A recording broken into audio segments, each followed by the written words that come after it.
In the autumn of 1857, a 7-year-old boy arrived at the Medical College of Georgia in Augusta, escorted by 3 physicians and a deputy marshal. Joshua Bennett was his name. According to 14 separate medical examinations conducted across 4 southern states, he possessed a physiological peculiarity that contradicted every established principle of human anatomy known to science at that time. The boy could lower his heart rate to an imperceptible level at will, remaining conscious while appearing clinically dead for periods exceeding 20 minutes. Newspapers from Richmond to New Orleans published accounts of his demonstrations. Yet medical journals refused to document his case, and within 18 months of his arrival in Augusta, every record of Joshua Bennett's existence had been systematically removed from institutional archives. What the medical establishment discovered about this child went far beyond anatomical curiosity, touching upon questions of human capability that threatened the very foundations of racial science in the antebellum South. Before we continue with the story of Joshua Bennett and the conspiracy that erased him from history, I need you to do something. If stories of forgotten medical mysteries and the dark secrets of American science intrigue you, subscribe to this channel and hit that notification bell and tell me in the comments what state you are watching from. Let's see how far these stories reach. The medical anomaly that brought Joshua Bennett to the attention of the Southern medical establishment would challenge not only the scientific understanding of 1857 but the entire ideological framework upon which a society had built itself. Augusta, Georgia in 1857 stood as one of the most progressive medical centers in the American South. The Medical College of Georgia, established in 1828, had earned recognition for its anatomical research and surgical innovations. The institution's faculty included some of the most distinguished physicians in the region, men who had studied in Philadelphia and Edinburgh, who published in prestigious journals, and who commanded respect throughout the medical community. The city itself thrived on cotton wealth, its economy dependent upon the labor of thousands of enslaved people who worked the surrounding plantations. Augusta's population of 18,000 included a sophisticated merchant class, prosperous planters, and a growing community of European immigrants drawn by the city's commercial opportunities. The Savannah River commerce brought international connections, and the newly completed railroad linked Augusta to the broader Southern economy. Within this context of prosperity and scientific ambition operated Dr. Samuel Cartwright's disciples, physicians who had embraced the racial theories emerging from medical schools across the South. These theories, published in respected journals and taught in medical colleges, proposed fundamental physiological differences between races. Dr. Josiah Nott's Types of Mankind had appeared just 3 years earlier, arguing that separate species of humans existed, each with distinct anatomical and intellectual capacities. These weren't fringe theories. They represented mainstream medical opinion taught at Harvard, the University of Pennsylvania, and throughout Southern institutions. Dr. Harrison Graves, Dean of the Medical College of Georgia, had built his reputation on anatomical research. At 46, he had published 17 papers in medical journals, served on the boards of 3 hospitals, and trained dozens of physicians who now practiced throughout the South. His particular interest lay in comparative anatomy, studying anatomical differences between populations to establish what he believed were scientific foundations for social order. Dr. Margaret Pritchard represented an anomaly herself in 1857 medicine. At 32, she was one of perhaps a dozen female physicians practicing in the United States, having earned her medical degree from the Female Medical College of Pennsylvania in 1853. She had returned to her native Georgia to practice among women and children. Her presence was tolerated rather than welcomed by the medical establishment. Her father's wealth and connections had secured her a marginal position at the medical college, teaching obstetrics to midwives, researching maternal mortality, conducting examinations that male physicians preferred to avoid. She worked in the shadows of the institution, her research unpublished, her observations unrecorded in official proceedings. The arrival of Joshua Bennett in September 1857 came through unusual channels. A physician in Savannah, Dr. Theodore Brennan, had written to Dr. Graves describing a case that had left him professionally disturbed. A plantation owner had brought a young enslaved boy to Dr. Brennan's office, claiming the child could stop his heart at will. The plantation owner, Edward Hartwell, had witnessed the boy demonstrate this ability multiple times and had consulted Dr. Brennan to determine if the child was feigning or if some genuine physiological mechanism existed. Dr. Brennan's letter detailed his examination with clinical precision. Using a stethoscope, still a relatively new instrument in American medicine, he had listened to the boy's chest as Joshua concentrated. Within 30 seconds, the heartbeat had slowed from a normal childhood rate of approximately 90 beats per minute to fewer than 20. The boy's respiration became almost imperceptible. His skin remained warm, his pupils responsive, yet his pulse grew so faint that Dr. Brennan could barely detect it at the wrist or neck. After 23 minutes of this state, during which Dr. Brennan had repeatedly verified the near absence of vital signs, Joshua had returned to normal function within seconds. "I cannot explain what I observed," Dr. Brennan had written. "The child remained conscious throughout, responding to simple commands with eye movements when I instructed him not to speak. This was no mere deception. I have practiced medicine for 18 years and examined hundreds of patients in various states of health and distress. What I witnessed contradicts every principle of cardiovascular function I learned in medical school." Dr. Graves had immediately recognized the significance. If an enslaved child could demonstrate such extraordinary control over autonomic functions, capabilities that European and American medical science insisted were beyond conscious control, it would raise profound questions. Questions about human potential. Questions about the supposed limitations of certain populations. Questions that could undermine the entire scientific edifice supporting slavery. He had arranged for Joshua's transfer to Augusta, compensating Edward Hartwell handsomely for the boy's time. The plantation owner had agreed to a 6-month loan of the child for medical study, seeing potential profit in whatever discoveries emerged. Joshua arrived on September 14, 1857, accompanied by Dr. Brennan and 2 other physicians who had examined him in Savannah. The boy himself appeared unremarkable at first glance. Small for his 7 years, quiet with the careful mannerisms of a child who had learned early to navigate dangerous adult attention. He spoke little, answered questions with minimal words, and watched the physicians with an expression that revealed nothing. His mother had been sold away when he was 4, according to the documentation. His father remained unknown. He had worked in the plantation house as a servant, valued for his quick learning and quiet demeanor. But there was something in Joshua's eyes, an intelligence that made Dr. Pritchard uncomfortable when she first examined him. She had been called in to conduct the initial physical assessment as the male physicians considered it beneath their dignity to perform the detailed examination of a child's body. Dr. Pritchard had measured, listened, palpated, documented. Physically, Joshua appeared entirely normal, slightly underweight, bearing a few scars consistent with corporal punishment, but otherwise healthy. His heart, when examined at rest, showed no abnormalities in rhythm or tone. His lungs were clear, his reflexes normal. "Can you show me what the doctors in Savannah observed?" she had asked him gently. Joshua had looked at her for a long moment before nodding. "It don't hurt me none," he had said quietly. "I've been doing it since I was small." "How did you discover you could do this?" The boy had hesitated. "Sometimes when things got bad, I found if I got real still inside, real quiet, I could go to a place where nothing could reach me. And one day I realized while I was in that place, my heart had near stopped. But I was still awake. Still there, just away." Dr. Pritchard had felt a chill at those words. This wasn't a physiological curiosity. This was a survival mechanism. A child had learned to escape unbearable reality by controlling functions that medical science insisted were involuntary. She had placed her hand on his thin chest and asked him to demonstrate. What she felt over the next 19 minutes would haunt her for the rest of her life. The formal examination took place on September 18, 1857 in the Anatomical Theater of the Medical College of Georgia. Dr. Graves had assembled 7 physicians, the core faculty of the institution, plus 2 visiting doctors from Charleston. They gathered in the circular demonstration room where medical students typically watched surgical procedures and anatomical dissections. The September afternoon sunlight slanted through tall windows, illuminating the examination table where Joshua sat in a thin cotton shirt and trousers. Dr. Graves had prepared meticulously. He had obtained the finest stethoscope available, manufactured in Paris.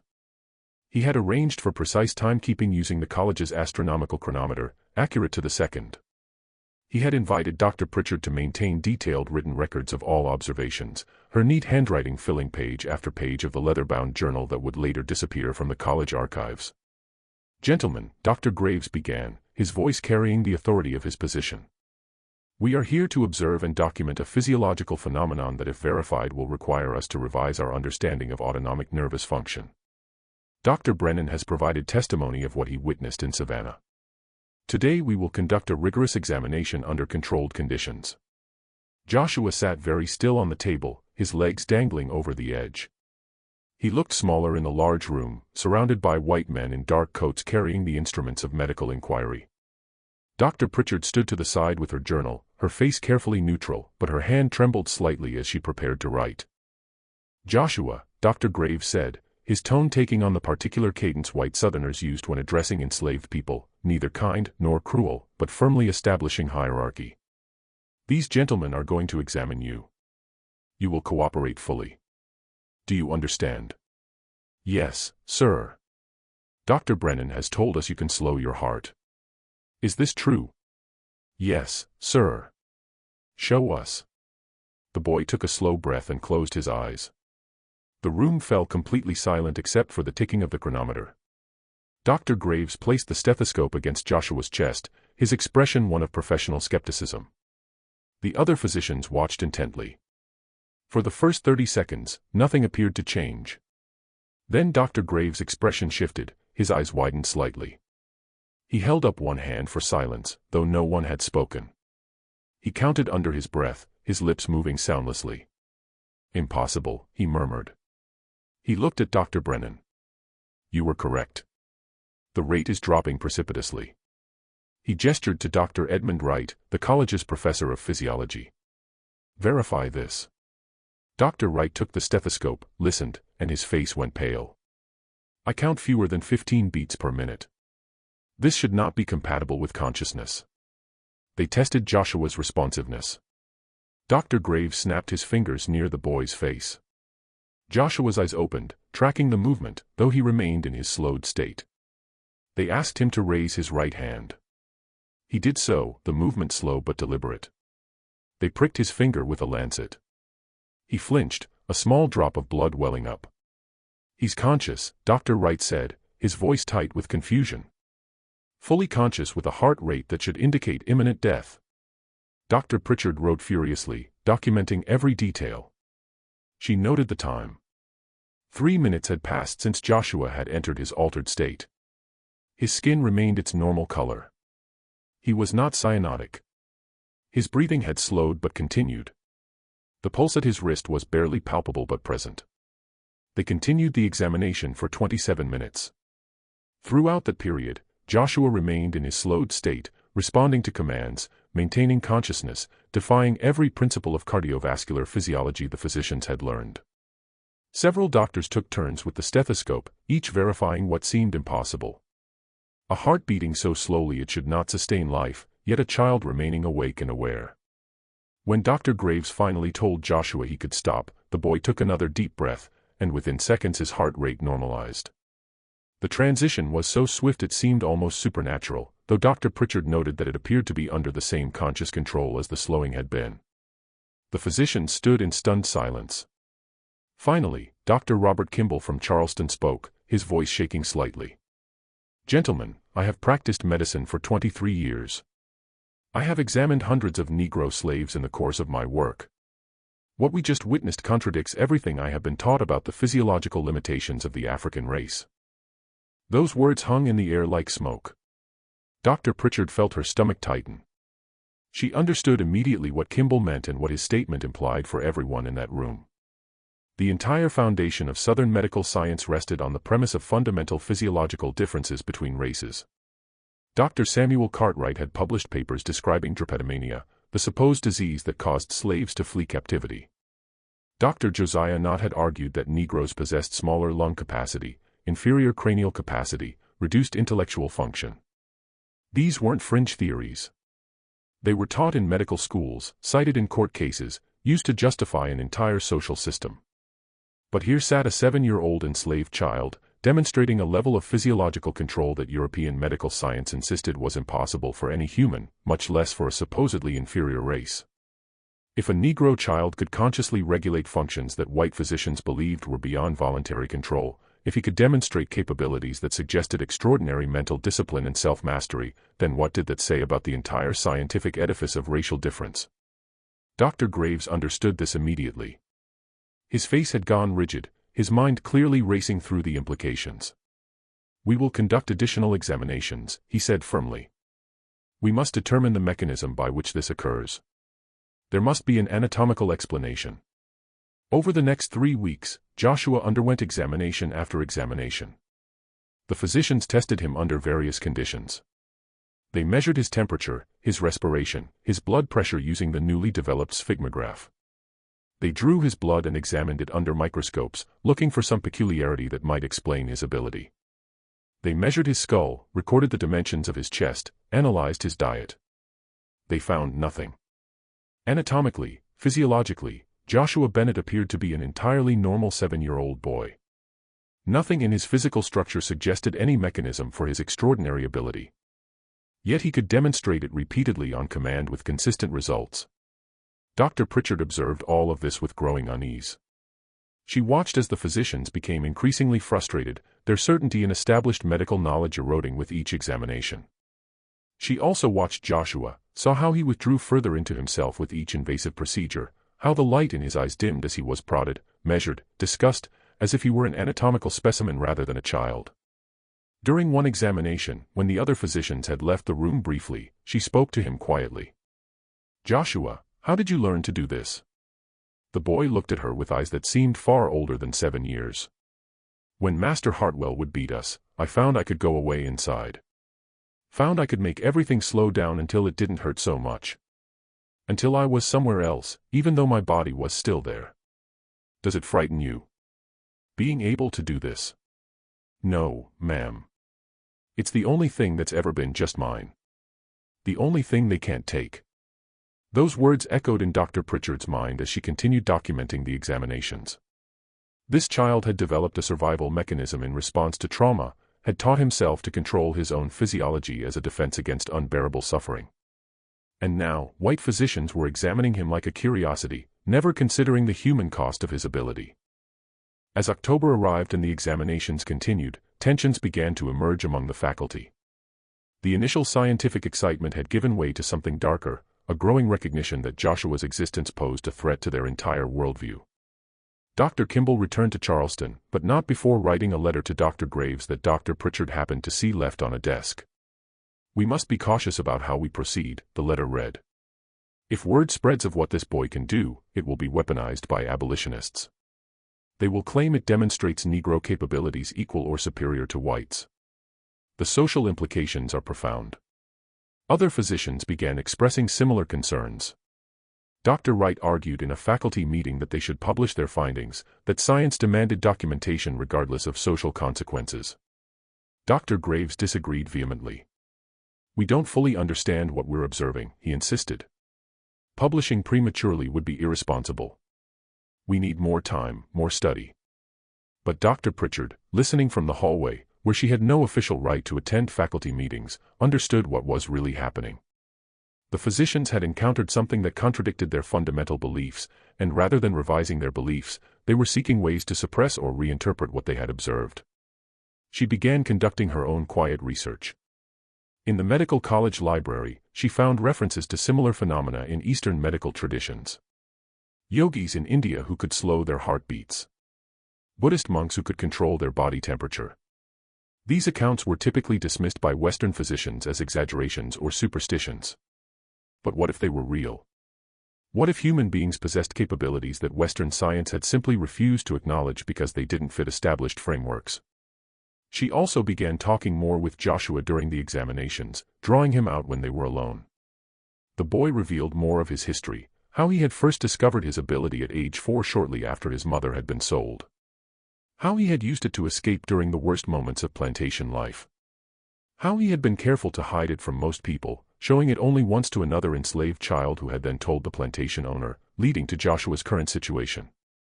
"Do other people in your family have this ability?" Dr. Pritchard asked. "Don't know, ma'am. Never knew my father. Mama never said nothing about it before she was sold." "Have you taught anyone else to do it?" Joshua hesitated. "Tried to show my friend once, but he couldn't get to that quiet place inside. Said it just made him scared, trying to slow his heart." This interested Dr. Pritchard greatly. If Joshua had tried to teach someone else and failed, it suggested his ability wasn't purely physiological. It required a mental state, a psychological capacity that perhaps not everyone could develop. Or perhaps, she thought with a chill, it required the specific trauma of enslavement to create the desperate need that drove its development. By late October, Edward Hartwell had begun making inquiries about when Joshua would be returned to his plantation. The 6-month loan period was not yet complete, but Hartwell had heard rumors about the examinations and wanted to ensure his property would not be damaged by medical experimentation. He arrived in Augusta on October 28, demanding to see the boy and speak with Dr. Graves. The meeting took place in Dr. Graves' office, and though Dr. Pritchard was not present, she heard about it later from a colleague. Hartwell had been direct. "I agreed to loan you the boy for medical study, not to have him become the subject of some scientific controversy. I've heard talk that you're considering publishing about his peculiarity. I won't have my property become famous. It would make him impossible to manage." Dr. Graves had assured Hartwell that no publication was planned. But Hartwell had apparently pressed further. "What have you discovered? Is there something wrong with him? Some defect?" "No defect," Dr. Graves had replied carefully. "He's in perfect health. His ability appears to be a learned skill, not a physiological abnormality." "A learned skill?" Hartwell had seized on this. "You mean any Negro could learn to do this?" The question hung in the air, laden with implications.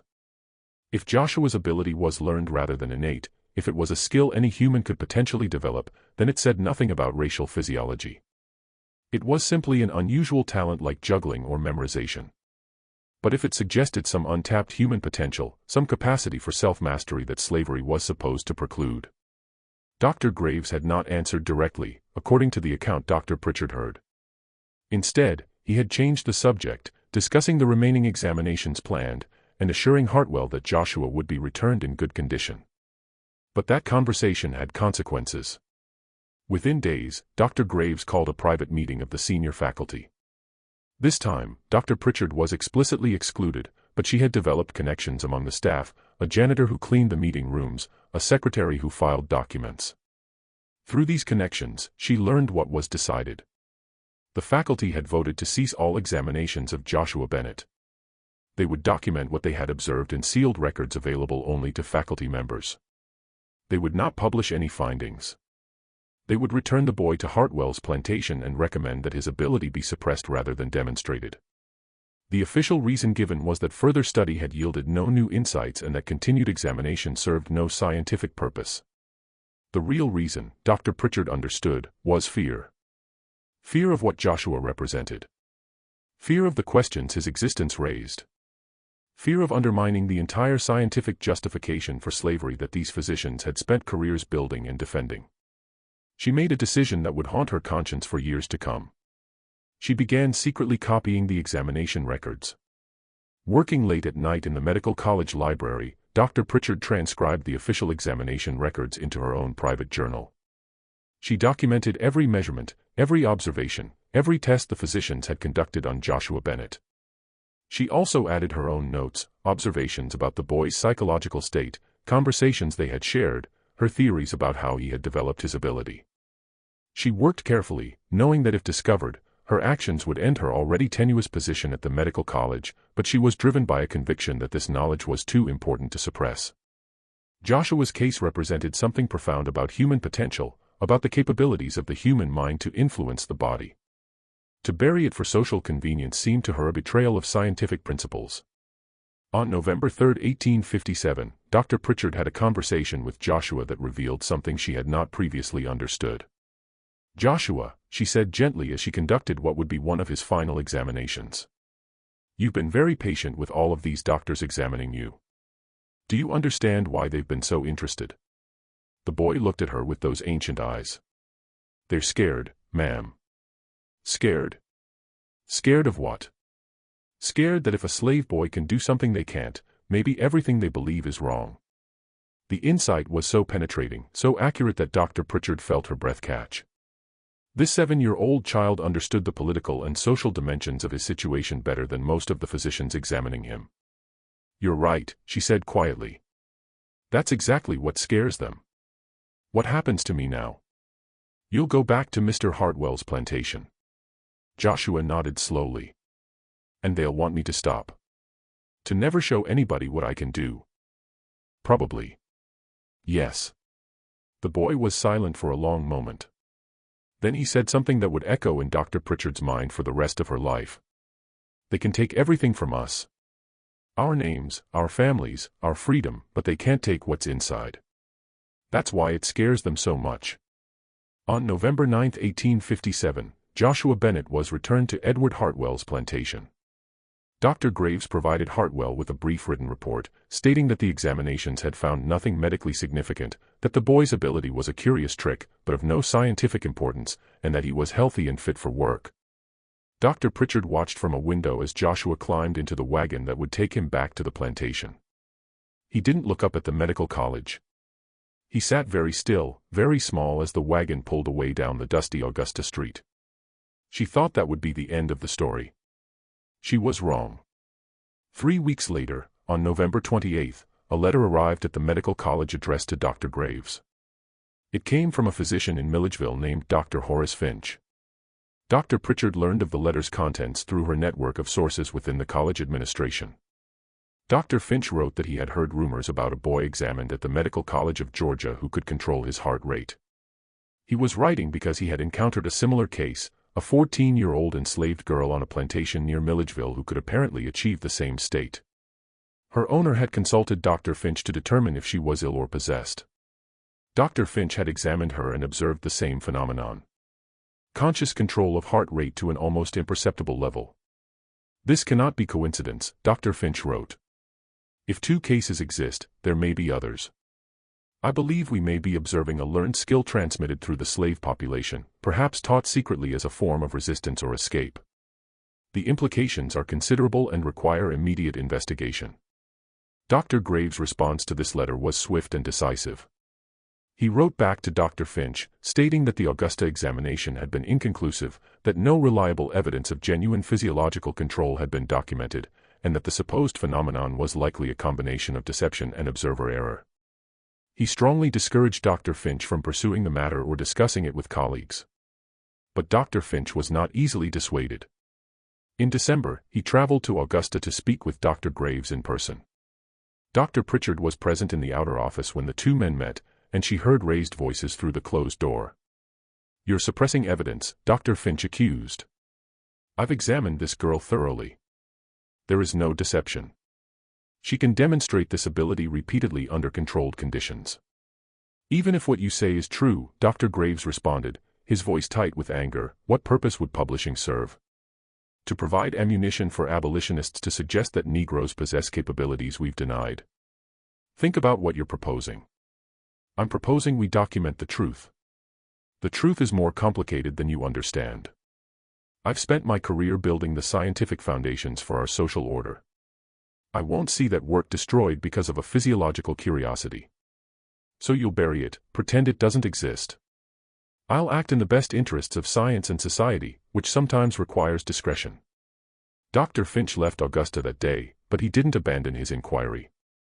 Over the following months, he published a brief notice in the Medical and Surgical Journal of Georgia, carefully worded, describing a case of unusual voluntary cardiac control he had observed in a patient. He didn't mention race, didn't mention slavery, kept the details vague. But for those who knew what to look for, the implication was clear. The publication caused a minor stir in Georgia medical circles. Several physicians wrote to Dr. Finch requesting more information. He referred them to Dr. Graves at the Medical College of Georgia, knowing that Graves' refusal to provide information would itself be telling. By March 1858, rumors had begun circulating in medical communities across the South. Physicians in South Carolina, Alabama, and Louisiana wrote to Dr. Graves inquiring about the examination of a boy who could control his heartbeat. Some claimed they had observed similar cases in their own practices.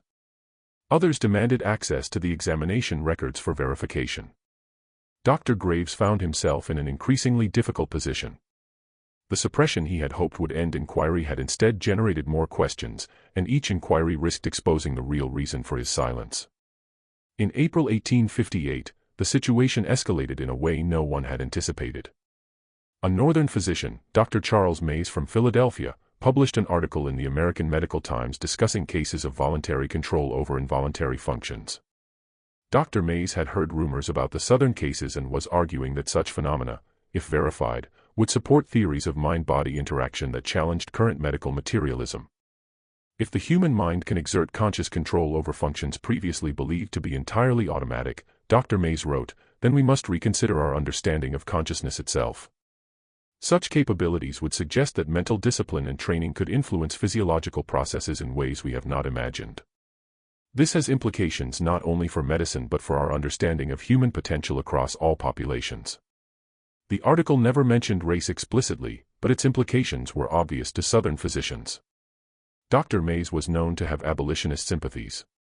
His article was clearly designed to provoke controversy and challenge the scientific racism that undergirded slavery. Dr. Graves received angry letters from colleagues across the South demanding that he refute Dr. Mays's claims, provide evidence that the rumored cases were fraudulent, and publicly defend the established medical understanding of racial physiology. He found himself trapped between conflicting pressures, unable to deny what he had observed, unwilling to confirm it publicly, desperate to contain information that threatened the entire scientific framework he represented. In May 1858, Dr. Pritchard received an unexpected visitor at her small office. Edward Hartwell, the plantation owner who had loaned Joshua Bennett to the medical college, appeared without warning or appointment. "Dr. Pritchard," he said without preamble, "I need to speak with you about the Bennett boy." She gestured for him to sit, her mind racing. "I'm surprised you would seek out a female physician, Mr. Hartwell. Most gentlemen prefer to consult with my male colleagues." "Your male colleagues are politicians playing at science," Hartwell said bluntly. "I need someone who will tell me the truth. What did you observe during those examinations?" Dr. Pritchard chose her words carefully. Joshua demonstrated an unusual ability to consciously slow his heart rate. The mechanism remains unclear, but the phenomenon was real and repeatedly verified. "Can other Negroes do this?" "I have no evidence to suggest it specific to any race. It appears to be a learned skill, though one that may require specific circumstances to develop." Hartwell leaned forward, his expression intense. "There's something you need to know. After Joshua returned to my plantation, I instructed my overseers to prevent him from demonstrating his ability. I didn't want him becoming some kind of curiosity or gaining status among the other slaves, but word had already spread. The other slaves knew what he could do." He paused, and Dr. Pritchard saw something she hadn't expected in his face. Not anger, but something closer to fear. "Last month, one of my field hands nearly died from a beating. Collapsed, appeared to have no pulse. We thought he was dead, but after 20 minutes, he revived, completely unharmed. 2 days ago, a woman in the slave quarters did the same thing when threatened with separation from her children. Doctor, they're learning this. Joshua taught them before I could stop him." The implications crashed over Dr. Pritchard like a wave. Joshua hadn't just possessed an unusual ability. He had shared it. He had taught other enslaved people how to achieve the same state. And if it was spreading, if it was being passed from person to person. "You understand what this means?" Hartwell said quietly. "If slaves can slow their hearts, appear dead, then revive, they can fool physicians, fool overseers, escape punishments, fake illnesses. The entire system of control depends on our ability to monitor and verify their physical states. If they can deceive us at that fundamental level." "You want me to help you stop it?" Dr. Pritchard said. "I want you to tell me if it's even possible to stop it. If this is truly a learned skill, if it can be taught and spread, then we're facing something unprecedented." Dr. Pritchard sat in silence for a long moment. She thought about Joshua's words. "They can take everything from us, but they can't take what's inside." The child had understood something profound. In teaching others his survival mechanism, he had given them a form of resistance that could not be physically prevented, could not be seen or measured, could only be discovered after the fact. "I cannot help you suppress this, Mr. Hartwell," she said finally. "As a physician, I cannot participate in efforts to deny people the ability to control their own physiology." Hartwell stood abruptly. "Then you're a fool, Dr. Pritchard. And when this spreads, when the whole South is dealing with slaves who can fake death, avoid punishment, deceive examination, remember that you chose conscience over reason." He left, and Dr. Pritchard sat alone in her office, trembling. She understood now why the medical establishment had wanted to bury Joshua's case. It wasn't just about protecting racial theories. It was about preventing exactly what had happened. Knowledge spreading, resistance multiplying, a survival mechanism becoming a tool of defiance. That evening, she made copies of all her private notes and examination records. She packaged them carefully, addressing the package to her sister in Boston, a sister married to a prominent abolitionist and connected to networks that could ensure the information survived even if the originals were destroyed. She was right to do so. On June 3, 1858, Dr. Graves summoned her to his office. His face was rigid with controlled anger. "Dr. Pritchard, it has come to my attention that you have been discussing the Bennett case with unauthorized parties." "I have discussed it with no one, sir." "Don't lie to me." "Edward Hartwell told me about your conversation. You refused to help him address a serious problem on his plantation." "I refused to help him suppress information about a physiological capability. As a physician, my duty is to health and knowledge, not to social control." Dr. Graves' voice dropped to a dangerous quiet. "Your duty, Dr. Pritchard, is to the institution that has graciously allowed you to practice despite your sex. That tolerance can be withdrawn. I want all notes, records, and observations you made during the Bennett examinations. Immediately. Those are my private records. They are records of examinations conducted at this institution using this institution's resources. They belong to the Medical College of Georgia.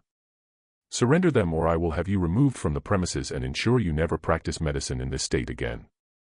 Dr. Pritchard looked at him steadily. "Very well. I'll bring them to you tomorrow." That night, she burned the originals. The copies were already on their way to Boston. When she handed Dr. Graves a blank journal the next day, claiming she had kept no detailed records, his fury was apoplectic. He dismissed her from her position immediately. But the damage, from his perspective, was already done. The knowledge was spreading in ways he couldn't track or stop. Through the summer of 1858, reports began filtering through Southern medical networks of enslaved people demonstrating the ability to dramatically slow their vital signs. Physicians in Georgia, South Carolina, Alabama, and Mississippi documented cases, though none published them officially. Each case followed the same pattern. An enslaved person, usually facing punishment or separation from family, would enter a state of apparent unconsciousness with barely perceptible heartbeat and respiration, only to revive after a period of time. Plantation owners began to panic. The implications were staggering. If enslaved people could feign death convincingly enough to fool physicians, the entire apparatus of medical examination that supported slavery was compromised. Physicians were regularly called upon to verify the health and fitness of enslaved people for sale, to confirm punishments had been properly administered, to determine if resistance was due to illness or malingering.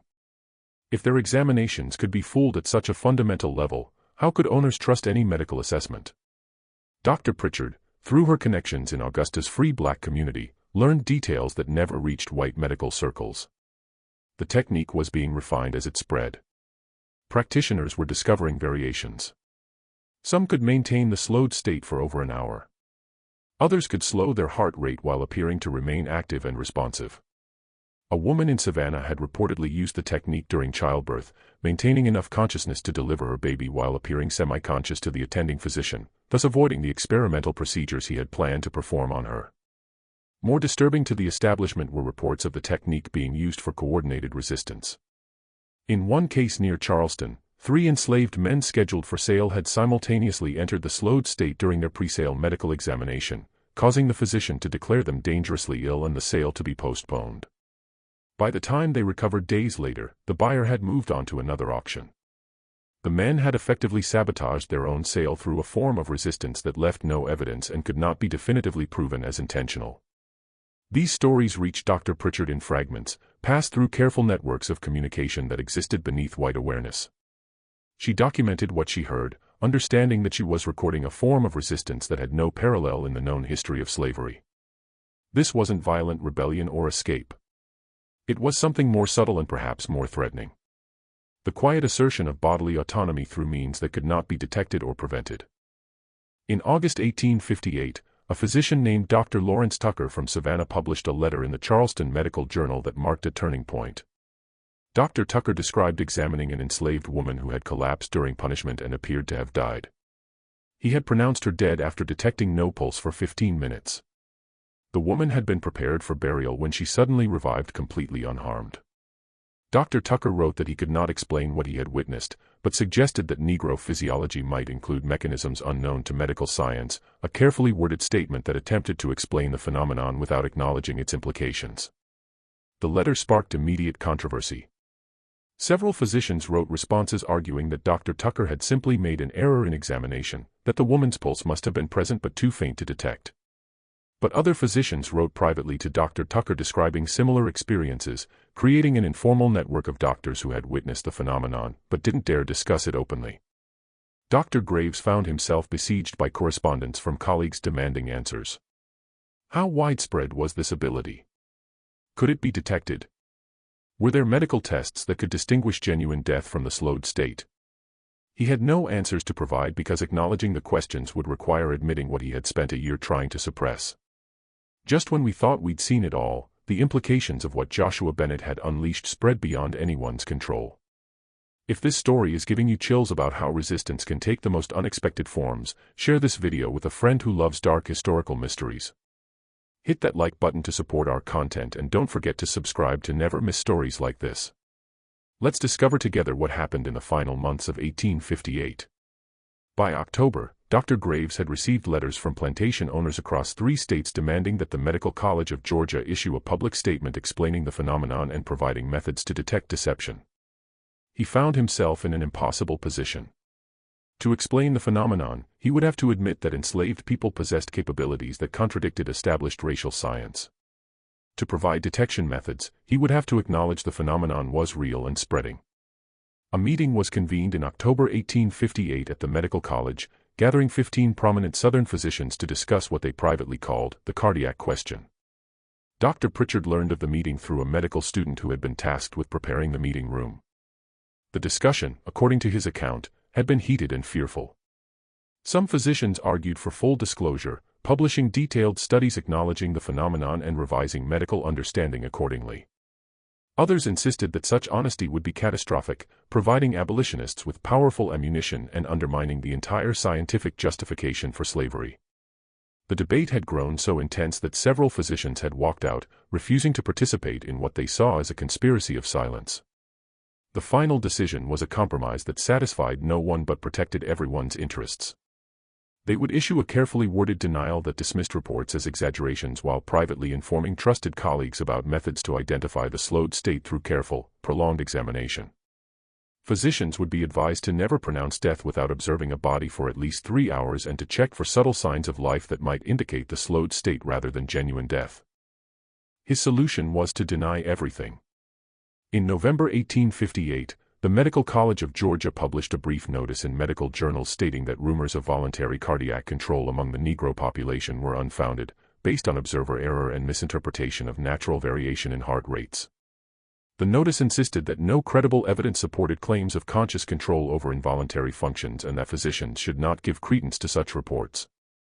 But privately, the notice was accompanied by a confidential circular sent to physicians throughout the South.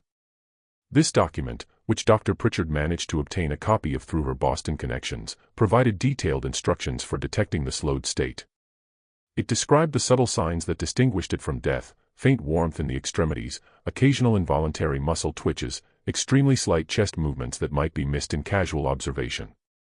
The circular advised physicians to be suspicious of any sudden collapse that resulted in apparent death without preceding illness, especially in situations where the enslaved person had obvious motivation to avoid punishment or sale. The denial was too little, too late. Physicians who had observed the phenomenon firsthand knew the truth. And among enslaved communities, the knowledge continued spreading, though it went underground, becoming something shared only in trusted circles, never demonstrated openly where it might be studied or prevented. Dr. Pritchard, no longer officially connected to any medical institution, continued her own quiet investigation. Through contacts in Augusta's free black community, she learned more about how the technique was being taught and used. The methodology was surprisingly sophisticated, a combination of focused breathing, meditation, and progressive relaxation that allowed practitioners to dramatically slow their heart rates while maintaining consciousness. It required practice and mental discipline, but it could be learned by most people willing to put in the effort. What she found most remarkable was the purpose for which it was being used. Not for deception or escape, as Hartwell had feared, but for survival.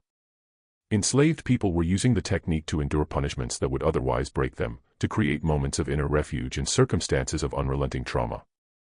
It was, as Joshua had said, something that couldn't be taken from them, an internal freedom in a world that denied every external form of autonomy. She documented conversations with former enslaved people who had learned the technique. One woman described using it during a whipping to separate her consciousness from the physical pain, allowing her body to endure while her mind retreated to a protected space. A man explained how he had taught the technique to his children as a form of psychological armor, a way to preserve their sense of self in a system designed to destroy it. These accounts revealed that the technique had evolved beyond its original purpose. It had become a tool for psychological resistance, a method of preserving human dignity in dehumanizing circumstances. She also learned, through whispered conversations and carefully guarded information, what had happened to Joshua Bennett himself. Hartwell, furious that the boy had taught others his technique, had sold him. The sale had been abrupt and punitive with no consideration for Joshua's welfare. He had been purchased by a trader and taken to New Orleans, destined for sale to a plantation in Louisiana. Dr. Pritchard made inquiries, trying to track Joshua's fate. In December 1858, she received word that a boy matching Joshua's description had been sold at auction in New Orleans to a sugar plantation owner named Claude DeVoe. Sugar plantations were notorious for their brutal conditions. The mortality rate among enslaved workers was higher than in any other form of plantation agriculture. The work was backbreaking, the punishment severe, the life expectancy short. She wrote to physicians in New Orleans asking if they had encountered any cases of voluntary cardiac control among enslaved populations in Louisiana. The responses she received were cryptic but suggestive. One physician wrote that he had heard rumors of such abilities but had never personally observed them. Another mentioned that plantation owners in the sugar parishes had reported incidents of enslaved workers appearing to die during punishment only to revive hours later. But these were generally attributed to heat prostration or other natural causes. In January 1859, Dr. Pritchard received a letter from her sister in Boston. The package of documents she had sent north had been shared with several prominent abolitionists and with physicians at Harvard Medical School. The case of Joshua Bennett was being discussed in anti-slavery circles as evidence of the fraudulent nature of racial science. Northern physicians were beginning to investigate voluntary control of autonomic functions, though they were careful not to mention the Southern cases directly. "Your documents have sparked considerable interest," her sister wrote.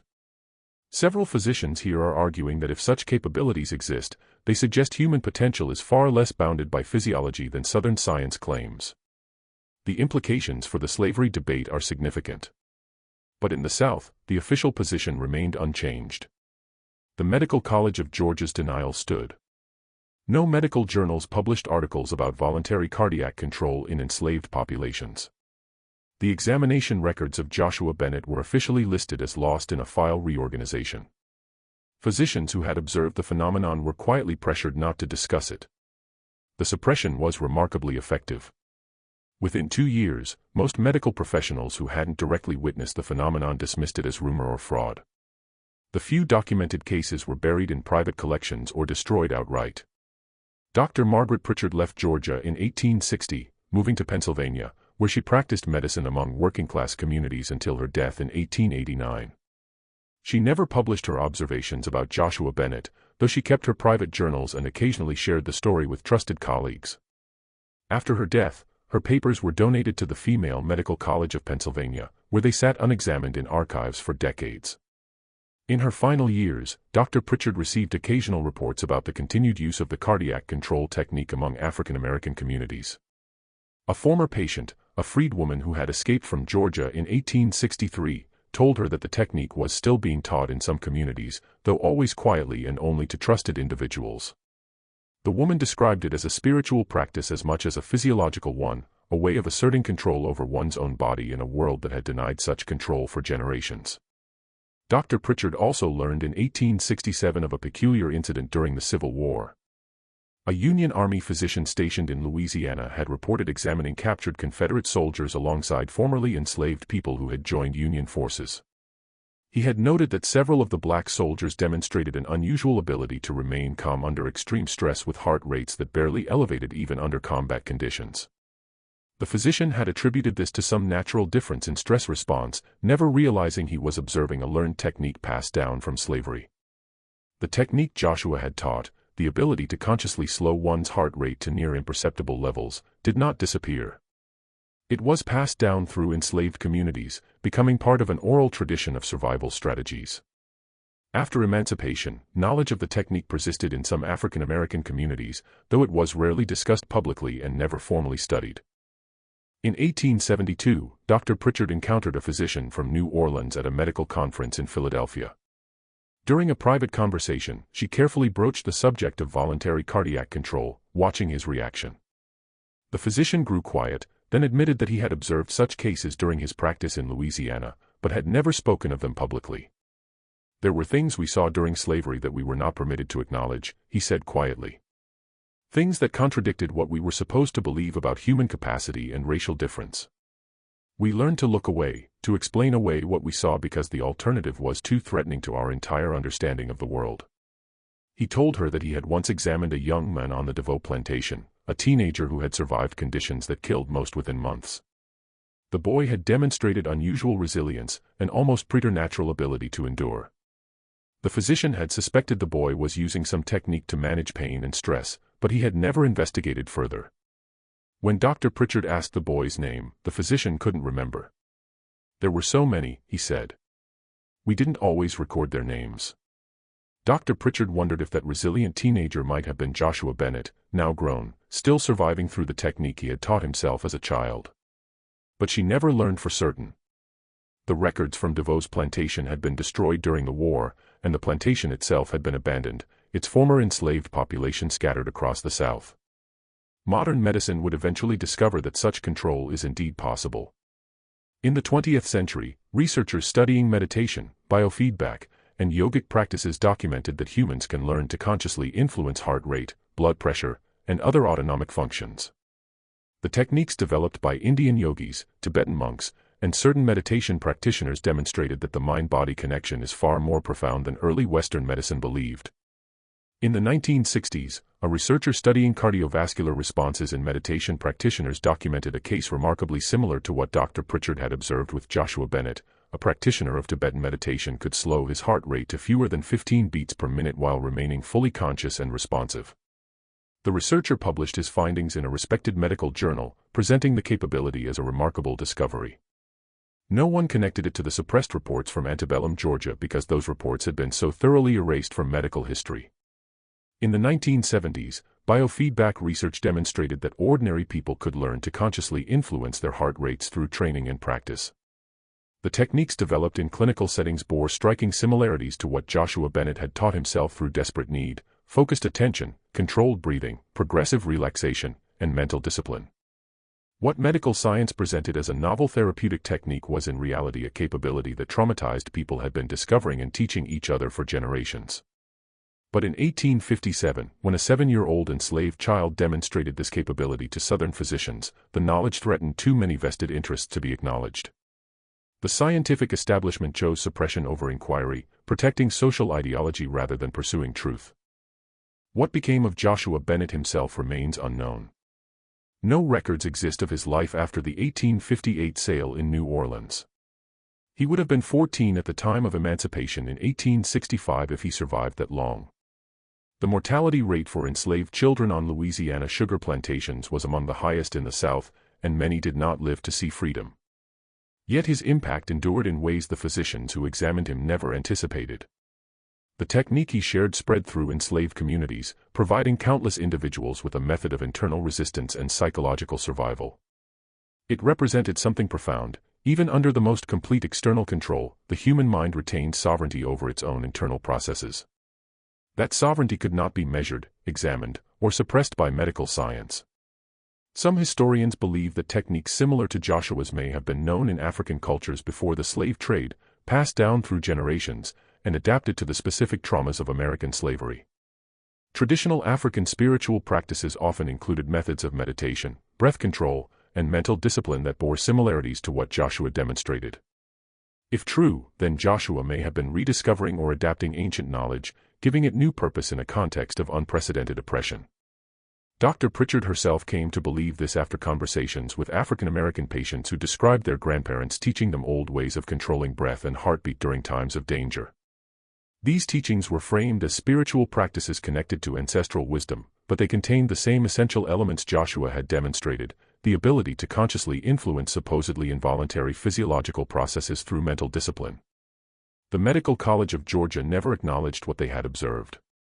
Dr. Graves continued as dean until 1869, publishing numerous papers on racial physiology that made no mention of the Bennett case. The institution's official history makes no reference to the examinations of 1857, and the only evidence they occurred exists in Dr. Pritchard's private papers and in scattered correspondence between physicians who were pressured to remain silent. In 1934, a historian researching medical education in the antebellum South discovered Dr. Pritchard's journals in the archives of what had become the Woman's Medical College of Pennsylvania. The entries about Joshua Bennett comprised only a small portion of her extensive medical writings, and they were so extraordinary that the historian initially dismissed them as fictional or exaggerated. It was only decades later, as medical science validated the possibility of voluntary control over autonomic functions, that researchers began to consider that Dr. Pritchard's accounts might be accurate. By then, any hope of verifying the story through institutional records had long since vanished. Those documents had been systematically destroyed or disappeared in the aftermath of the Civil War. What remains is the story itself, of a 7-year-old boy who taught himself to control his heartbeat as a survival mechanism, whose existence threatened the scientific foundations of slavery, and who was deliberately erased from medical history because the truth he represented was too dangerous to acknowledge.